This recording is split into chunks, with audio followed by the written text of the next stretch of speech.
Bonjour, aujourd'hui je vous propose une recette extraite de mon nouveau programme, le programme Boost.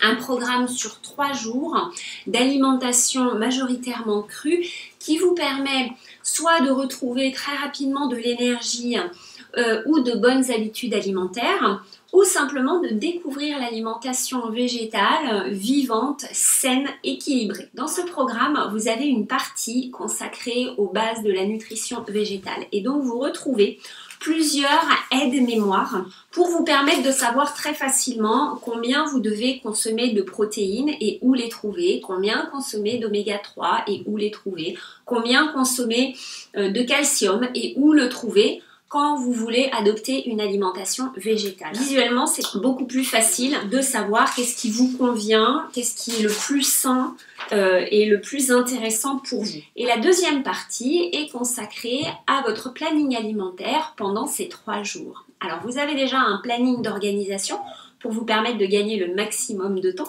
Et puis, vous avez toutes les recettes détaillées avec, pour certaines recettes, des options pour refaire du mi-cru, mi-cuit. Vous avez également une liste de substitutions pour remplacer certains ingrédients que vous ne trouveriez pas. Toutes les recettes sont réalisées à base d'ingrédients faciles à trouver, de saison et locaux, en tout cas pour nous en France, majoritairement. Parce que pour moi, ça me semble évident que pour être en bonne santé, il faut avoir une alimentation adaptée à notre environnement. Donc consommer local majoritairement, c'est pour moi assez important. Et donc bien sûr de saison pour avoir le plus de nutriments possible. Donc cette version du programme Boost, c'est la version automne-hiver. La liste de substituts ou d'alternatives, elle est là simplement pour au cas où vous ne trouveriez pas un ingrédient ou que vous avez une intolérance alimentaire ou que vous n'aimez pas simplement un ingrédient. Ensuite, il y a les recettes. Donc aujourd'hui, je vous propose un émincé de chou vert au curry. Nous avons besoin de 250 g de feuilles de chou émincées grossièrement. Alors ça peut paraître beaucoup en volume, hein, donc les recettes sont pour une personne. Libre à vous bien sûr de multiplier les quantités, c'est très facile si vous êtes plusieurs à suivre ce programme. Donc ça peut paraître beaucoup en volume, mais il faut quand même que vous soyez suffisamment nourris. Et puis vous allez voir que le volume va beaucoup diminuer parce que je vais vous montrer comment rendre le chou vert qui peut être difficile à mâcher quand il est cru, beaucoup plus agréable à consommer. Donc 250 g de chou vert, ça peut être là, c'est du kale, mais ça peut être du chou vert frisé, un mélange aussi de chou vert, de chou lisse, de chou de Bruxelles éventuellement émincé finement, on n'y pense pas mais c'est très bon. Donc vous avez différentes variétés possibles et vous pouvez mélanger. Ensuite j'ai besoin de la chair d'un demi-avocat, j'ai besoin d'une orange pelée et coupée grossièrement en morceaux, j'ai besoin d'une grosse carotte râpée finement, c'est plus agréable à mâcher je trouve, le jus d'un citron, une cuillère à soupe d'huile d'olive. L'huile d'olive se marie très bien avec l'orange et les carottes et le chou, mais vous pourriez utiliser de l'huile de lin également, de bonne qualité, et puis du curry en poudre. Et un petit peu de sel, bien sûr, et éventuellement du kelp, ça c'est pour une version marine de la salade. Voilà, comme ça vous avez deux versions, et puis une petite gousse d'ail. Donc pour attendrir le chou et le rendre facile à mâcher, parce que c'est très important, la digestion elle commence dans la bouche. Il faut vraiment avaler le plus liquide possible si vous ne voulez pas avoir de problème de digestion. C'est souvent là qu'il y a des soucis, c'est en fait au niveau de la bouche et non pas au niveau de l'intestin. Votre intestin n'a pas de dents. Donc on va ajouter le jus du citron sur mes feuilles de chou et puis une bonne grosse pincée de sel de mer non raffiné ou du sel rose. Et puis maintenant vous allez utiliser vos mains bien propres bien sûr et masser le chou pendant plusieurs minutes jusqu'à ce que vous ayez une texture qui ressemble à du chou qui aurait été cuit.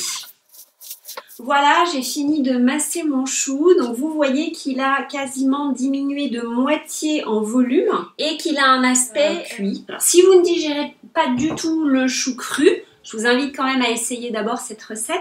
Vous pourriez éventuellement le faire cuire à la vapeur très légèrement, à la vapeur douce. Vous auriez moins de nutriments bien sûr, mais la sauce qu'on va ajouter dedans va rester crue. Donc ça reste quand même une recette qui sera plus nutritive peut-être que ce que vous mangez d'habitude. Je m'attaque maintenant à la sauce. Là c'est très simple, je vais utiliser mon petit blender BioChef. Si vous avez un grand blender, je ne sais pas si ça mixera bien, à vous de voir, ça dépend de la quantité. C'est vrai qu'un petit blender, c'est quand même très pratique. Donc, je mets tout simplement le reste des ingrédients. Donc, en l'occurrence, mon demi-avocat, bien mûr, mon orange, coupé en morceaux, ma gousse d'ail, ma cuillère à soupe d'huile d'olive. J'ai besoin d'une cuillère à café de curry.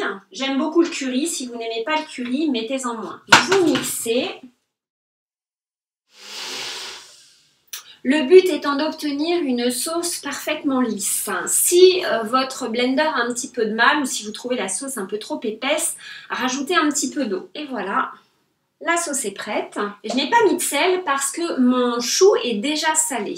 Donc, je vous invite à d'abord finir la recette, à goûter et éventuellement ajuster l'assaisonnement si besoin. Donc là, maintenant, je vais prendre mon chou, je vais ajouter ma carotte râpée et puis ma sauce. Et maintenant, vous n'avez plus qu'à bien mélanger et que les carottes et le chou soient bien enrobés de sauce. Selon la variété de chou, quand vous massez votre chou, vous pouvez vous retrouver avec de l'eau au fond. Eh bien, enlevez cette eau, ne la gardez pas pour la salade. Mais ça dépend vraiment des variétés de chou. Cette recette, vous pourriez la faire avec, par exemple, de l'épinard ou des feuilles de blette, pourquoi pas, en les hachant tout pareil grossièrement et en les massant. Et là, il y aura un petit peu plus d'eau qui sortira. Donc, toujours pareil, vous éliminerez l'eau, vous la jetterez. Et voilà, ma salade est prête. Je goûte juste pour vérifier l'assaisonnement.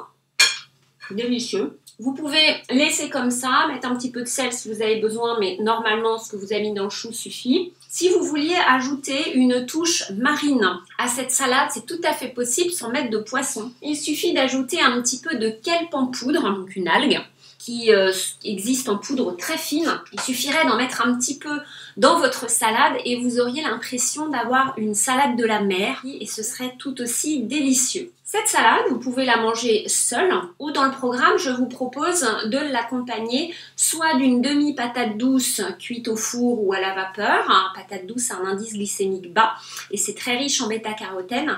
Donc en ce moment, c'est excellent pour lutter contre les infections. Vous pouvez également l'accompagner si vous voulez rester dans du 100% cru de quinoa germé. C'est excellent pour la santé. Le quinoa germe très rapidement et très facilement. Ou sinon, si vous êtes dans une option mi-crue, mi-cuite, de l'accompagner de quinoa qui aurait été germé et cuit, ou de millet, pareil, c'est très bon le millet cuit, ou encore de flocons d'avoine sans gluten, de préférence cru et germé, c'est possible, ça existe, vous pouvez le faire vous-même aussi, qui serait réhydraté dans du bouillon ou cuit dans du bouillon. Voilà, il y a plusieurs options, je vous les propose dans le programme pour s'adapter à votre goût. Donc si vous voulez suivre ce programme, je vous mets le lien en bas sous la vidéo. Donc, et voilà, mon émincé de chou vert au curry est prêt à être servi avec du millet cuit au bouillon. Bon appétit! Au revoir.